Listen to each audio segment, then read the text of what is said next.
En los mares y océanos del planeta podemos encontrar centenares de especies de organismos gelatinosos. Se dividen en varios grupos, unos con capacidad de picar, como medusas y sifonóforos, y otros que no poseen esta capacidad, como tenóforos, salpas, apendicularias y ketognatos. Las medusas son muy diversas en cuanto a formas, tamaños y colores. Se clasifican en tres grandes grupos: escifozoos, cubozoos e hidrozoos. En el mar Mediterráneo podemos encontrar diferentes especies como Cotyloryza tuberculata, con una picadura muy débil, o Rhizostoma pulmo, con una picadura de media intensidad. También encontramos algunas especies con una picadura más intensa, como Pelagia noctiluca, Chrysaora isoscella y Olindias fosforica. La alimentación de las medusas es muy variada, dependiendo de la especie y de su tamaño. Su dieta se compone principalmente de plancton, como pequeños crustáceos, y de huevos y larvas de peces. También pueden ingerir fitoplancton de pocas micras, como estos dinoflagelados fotografiados en una cavidad gástrica de una cubomedusa, Ceratium y Dinophysis, o diatomeas y animales unicelulares como los ciliados o tintínidos. No obstante, la mayor parte del aporte calórico lo proporciona el zooplancton, diminutos animales que son digeridos en pocos minutos, especialmente crustáceos microscópicos como los copépodos, decápodos o misidáceos. En estas imágenes de la cavidad gástrica de una cubomedusa se aprecian restos de apéndices en diferentes estadios de la digestión. Las medusas utilizan distintas técnicas para capturar a sus presas. Las presas pequeñas se quedan adheridas a la pared interna de la cavidad gástrica, mientras que las grandes son inmovilizadas por los tentáculos. También pueden arrastrar los tentáculos por el lecho marino para capturar, entre otros, gusanos poliquetos. Otras especies desarrollan técnicas de captura para atrapar presas de mayor tamaño, como es el caso de esta Olindias fosfórica capturando un pez juvenil.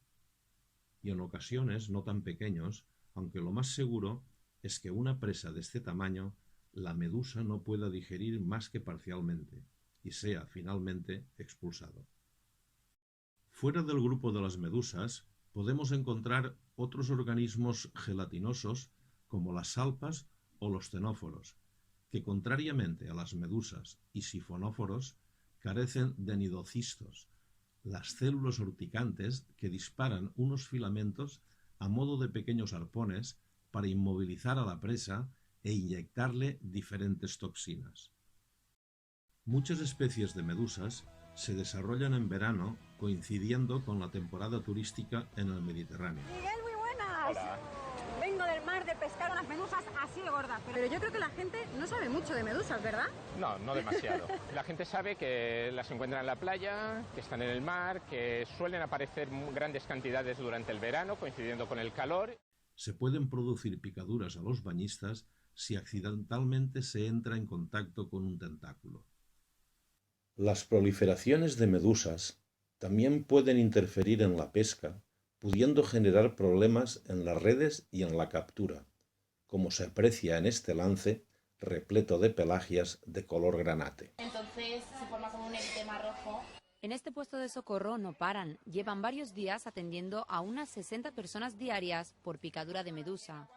No las he visto porque el agua está muy turbia, pero hemos notado como un pinchacito y escozor y entonces ya nos hemos salido corriendo. Los bañistas no han visto a estos temibles veraneantes, pero sí los han sufrido. Han analizado el agua y descartado cualquier tipo de contaminación. Esta bandera blanca con dos medusas moradas dibujadas nos alerta de la presencia de medusas en nuestras playas.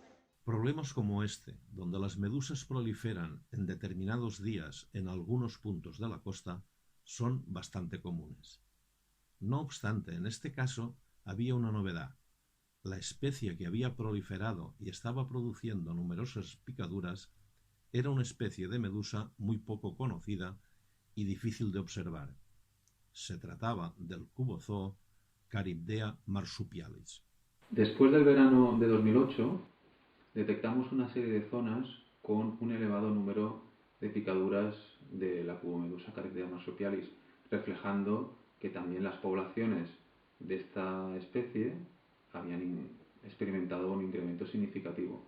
Dado que se conocía muy poco de la biología y ecología de esta especie, desde el Instituto de Ciencias del Mar de Barcelona y el Instituto Ramón Margalef de la Universidad de Alicante, preparamos el proyecto Life Cubomed para estudiar aspectos de biología y la ecología de Charybdea marsupialis, así como interacciones con las redes tróficas que pudiesen afectar a la integridad de los hábitats. También estudiamos de manera paralela qué posibles implicaciones podía tener para un servicio ecosistémico tan relevante como es las aguas de baño, ¿no? y la implicación con la salud de las personas a través de las picaduras. Este proyecto, que abarcó el periodo entre 2010 y 2016, fue financiado por el programa LIFE de la Comisión Europea y contó con el apoyo y la cofinanciación principal del Ministerio de Agricultura, Pesca, Alimentación y Medio Ambiente. Se planificaron diferentes tareas, tanto de campo como de laboratorio, para desentrañar la mayor cantidad de información posible sobre esta especie tan poco conocida hasta la actualidad. Uno de los aspectos más desconocido era la distribución a lo largo de la costa, así como en qué época aparecían los juveniles y adultos, cómo se desarrollaba su ciclo vital, sus fuentes de alimentación y las características físico-químicas de las aguas donde se desarrollaban. Para tomar muestras de ejemplares de cubomedusas y realizar los estudios necesarios, se utilizaron principalmente redes de arrastre, tanto desde embarcaciones como de arrastre manual, en aquellas áreas someras y con presencia de bañistas. Para capturar el rango más amplio de tamaños de organismos, se utilizaron redes de diferentes tamaños de malla, desde 20 y 50 micras para microplancton y fitoplancton, de 200 micras para zooplancton y juveniles pequeños de Charybdea marsupialis, y 500 micras y 4 milímetros de luz de malla para capturar los juveniles grandes y los adultos. Se realizaron muestreos de diferentes zonas a lo largo del litoral mediterráneo español, filtrando a lo largo del período del proyecto miles de metros cúbicos que, unido a los avistamientos de colaboradores, ofrecen una distribución de Charybdea marsupialis por todo el Mediterráneo español. Para el cálculo de la densidad de individuos a partir de los ejemplares capturados, se necesita medir el volumen filtrado. Para ello, las redes van provistas de un flujómetro en su boca de entrada. Al finalizar el arrastre, la muestra de plancton es recogida por el copo, que es un receptáculo colocado al final de la red. Se vierte en un recipiente cerrado y rotulado debidamente con los datos de la localidad de muestreo y fecha. Antes de realizar el análisis de las muestras en el laboratorio, aquellas que no se necesitan en vivo se fijan por formaldehído al 4% en agua de mar, evitando así su degradación y que haya depredación entre los diferentes organismos dentro de los recipientes. Es fundamental que las condiciones de mar y meteorológicas sean favorables, y cuando se dan dichas condiciones se han de aprovechar al máximo posible, por lo que generalmente los muestreos se prolongan hasta el atardecer, aprovechando al máximo las horas de sol. Preparamos el material de muestreo desde la Estación Científica Montgó en Dénia, para una jornada que acabará a altas horas de la madrugada. En esta ocasión nos desplazamos hasta la Illeta de Banyets, un lugar emblemático cerca de Alicante, con ruinas que se remontan más de 5.000 años atrás. Para conseguir ejemplares de cubomedusas vivos y en buen estado, y así poder realizar experimentos en acuario, es preferible muestrear de noche, atrayéndolas con luces y capturándolas con cuidado. Preparamos las luces sumergibles y las instalamos cerca de la costa. Los cubozoos presentan fototropismo positivo, es decir, se dirigen hacia la luz. Han transcurrido unas 2 horas desde que se encendieron las luces y aparece la primera Charybdea marsupialis adulta. Se capturan con mucho cuidado para mantenerlas en las mejores condiciones posibles.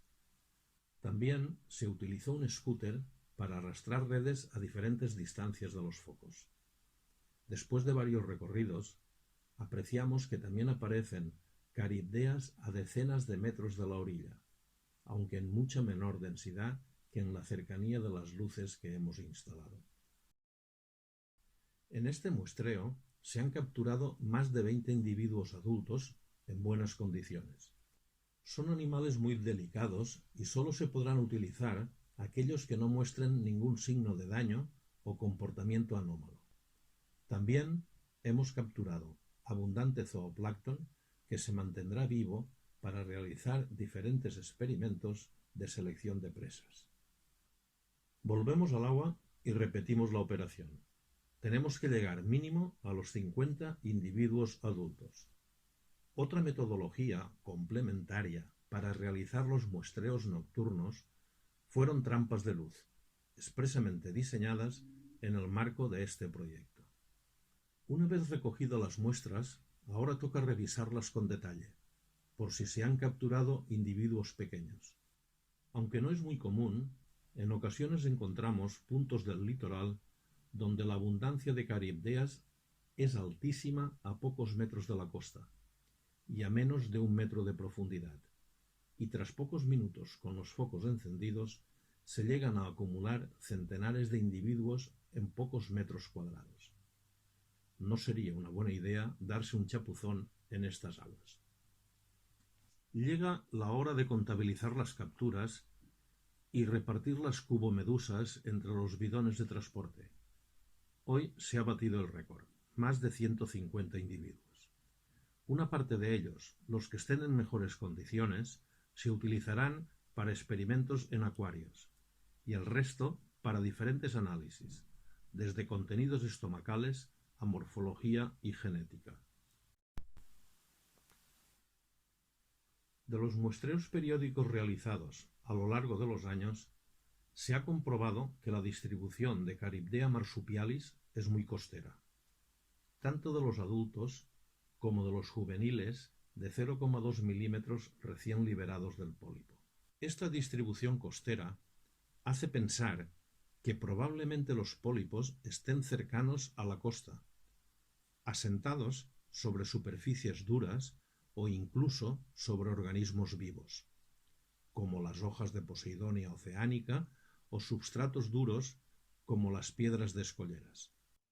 Aunque nunca se han encontrado los pólipos de Charybdea marsupialis en el Mediterráneo, nos propusimos intentar localizarlos tomando como pista principal la localización de los juveniles recién liberados del pólipo. Diseñamos una bomba de plancton para filtrar agua entre las piedras de las escolleras, obteniendo elevadas densidades de Charybdeas juveniles. Todo nos hacía pensar que los pólipos deberían estar cerca. Una vez acotadas las zonas donde encontramos más Charybdeas recién liberadas del pólipo, diseñamos una nueva estrategia que consistía en unas trampas inversas. Estas trampas consistían en envolver con una malla de 200 micras diferentes tipos de substratos, desde piedras de diferentes tamaños y hojas de Posidonia, para comprobar después de un tiempo si dentro de la bolsa de malla aparecían juveniles. Buscamos substratos adecuados para envolverlos con las trampas inversas que habíamos preparado. Unas bolsas se rellenaron con hojas de Posidonia muerta. Una vez cerradas, se filtra toda el agua interior para asegurarnos la ausencia de cubomedusas juveniles. Posteriormente, se revisarían al cabo de 24 horas y durante varios días. En el interior de otras trampas inversas colocamos diferentes tamaños de piedras, desde pocos centímetros a más de medio metro de diámetro. En total se colocaron más de 30 bolsas de diferentes localizaciones, tipos de substratos y profundidades entre 1 y 4 metros. Pero pese a todos nuestros esfuerzos, no encontramos los pólipos. Para controlar las proliferaciones masivas de Charybdea marsupialis, una de las hipótesis con la que trabajábamos es que depredadores como la tortuga boba, Caretta caretta, podía comer esta especie.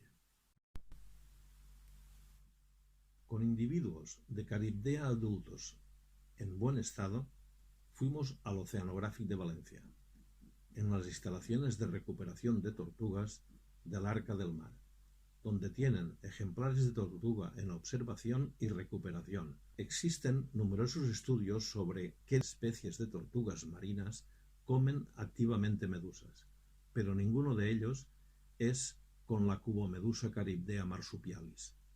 ¿Se la comería? Era la primera vez que se intentaba y no teníamos idea alguna de cuál sería el resultado.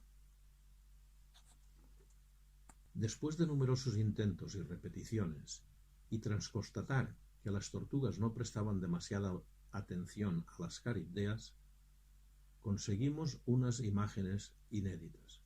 Una tortuga probó el nuevo bocado, la masticó ligeramente, pero no llegó a ingerirla. Como pudimos comprobar, el interés de la tortuga boba por comer caribdeas fue mínimo. No obstante, este experimento preliminar no es concluyente, ya que al tratarse de tortugas en cautiverio podrían tener sus preferencias de presas alteradas. Además de estudiar la distribución de los juveniles y adultos de Charybdea marsupialis, también realizamos modelos de dispersión que explicarán esta distribución. Para ello, obtuvimos datos de corrientes marinas y de la topografía submarina. La topografía submarina se realizó mediante una técnica denominada sonar de barrido lateral, la cual levanta un modelo en 3 dimensiones en la franja por donde se va navegando. Además de obtener información de la topografía, se pueden distinguir los diferentes tipos de substrato. Esta información se complementa con inmersiones de buceo para corroborar el tipo de fondo asignado por el programa informático. Trabajar con organismos marinos también requiere de un óptimo mantenimiento de los acuarios.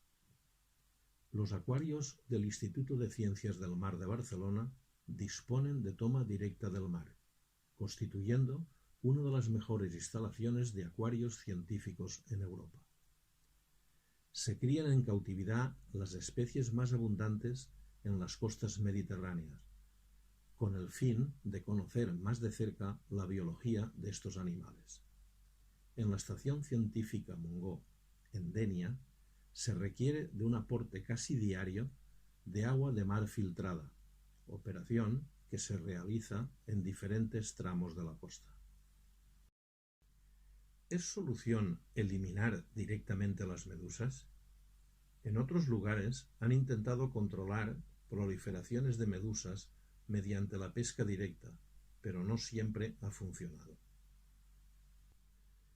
En cualquier estudio de ecología marina es importante determinar las características físicas y químicas del agua de mar. En modelos matemáticos de poblaciones hemos comparado las estrategias de captura directa de medusas con la reducción de fertilizantes, obteniendo resultados más satisfactorios reduciendo la fertilización del mar, que a su vez provoca una reducción de la tasa de crecimiento de los diferentes estadios, pólipo, juvenil y adulto. Una vez tenemos las muestras de zooplancton en el laboratorio, procedemos a buscar y separar pequeñas cubomedusas. También hemos realizado estudios morfológicos y morfométricos que nos han permitido separar la especie Charybdea marsupialis de otras similares como la Charybdea shaimacana la cual tiene una distribución alrededor del Caribe. Estos estudios morfológicos se han completado con estudios genéticos que han corroborado la correcta separación de especies muy similares existentes entre el Mediterráneo y el Mar Caribe. Tras medir centenares de individuos a lo largo de diferentes épocas del año y localizaciones, hemos podido determinar el ciclo biológico mostrando la especie un patrón donde los juveniles aparecen durante final de la primavera y hasta mediados de verano, y van creciendo hasta llegar a adultos durante el mes de septiembre. Los adultos desaparecen por completo en noviembre, dando paso a un periodo latente en forma de pólipo hasta la primavera siguiente. Al inicio del ciclo, el macho y la hembra sexualmente maduros se aparean dando lugar a un huevo fertilizado, que al tener flotabilidad negativa cae al lecho marino. Tras asentarse, se desarrolla el pólipo bentónico, pudiendo generar nuevos pólipos a partir de preexistentes y medusas juveniles a partir de su metamorfosis. Se ha realizado un ingente trabajo separando y cuantificando el zooplancton asociado, utilizando tanto la identificación manual mediante el uso de lupas estereoscópicas como la tecnología Zooscan, que permite procesar muestras de manera más rápida que manualmente. El procesado de las muestras ha generado centenares de datos e información útil para explicar la influencia del zooplancton sobre la distribución de la Caribdea, así como determinar cómo se ve afectada la cadena trófica, como es la relación entre los niveles de nutrientes, fitoplancton, microplancton y zooplancton, y por último, las medusas. Se han mantenido en acuario tanto juveniles como adultos para estudiar diferentes aspectos de su comportamiento y respuestas a diferentes estímulos, selección de presas o consumo calórico. De esta manera, obtenemos una información biológica muy valiosa para intentar explicar su distribución y el aumento repentino en diversos puntos del litoral.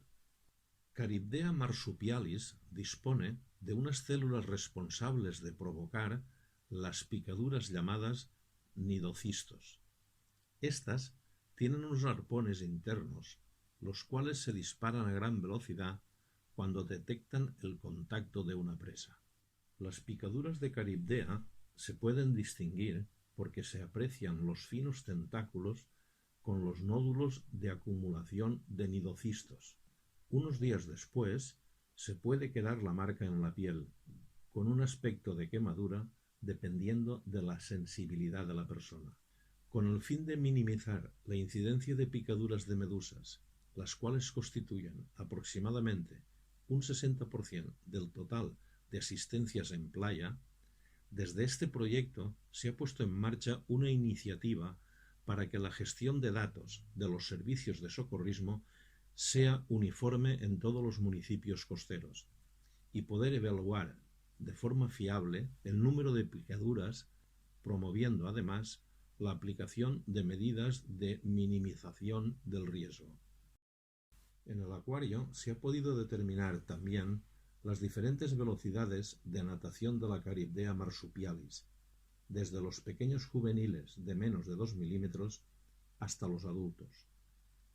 El impulso lo realizan mediante un complejo mecanismo tipo jet, que coordina los músculos de la umbrela y tentáculos para absorber agua en la cavidad oral. En volúmenes más grandes de agua se ha medido la capacidad de orientación según la velocidad de la corriente, orientándose hacia ella y nadando activamente para vencerla. Esta especie logra alcanzar velocidades alrededor de 1 centímetro por segundo en las tallas juveniles. En las adultas llegan a nadar entre 4 y 5 centímetros por segundo. Las cubomedusas no tienen estructuras duras en su cuerpo, salvo unas pequeñas estructuras cristalinas de sulfato de calcio denominadas estatolitos.